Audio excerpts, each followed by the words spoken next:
আসসালামু আলাইকুম। আমার নাম ফারহাদ আলম।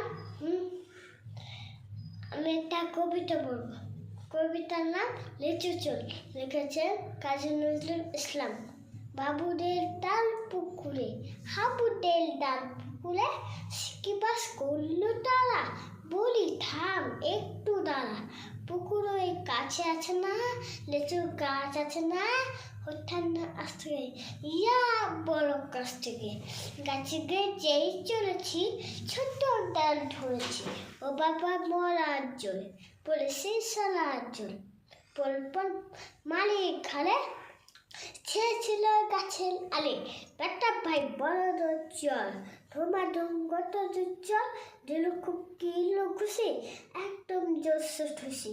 আমিও বাকি খাবো, দেওয়া জাগে কাপড়, লাফে ডিঙু দিয়াল, দেখে ফেটলে শিয়াল, আরে ঢ্যাক শিয়াল কথা, ভেড়াটা ডালে উঠা, দেখি যে আটকে উঠা, কুকুরে ছুটতে ছুটা।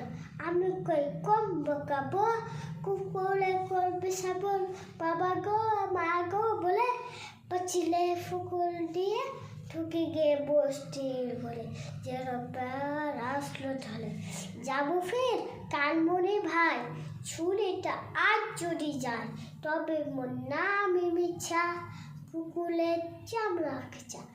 শিখে পাই চাইলে ভুলা, মালিল পিছনে গুলো, কে বলিস ফের হাপটা, তোবা নাক ফোকটা। আসসালামু আলাইকুম।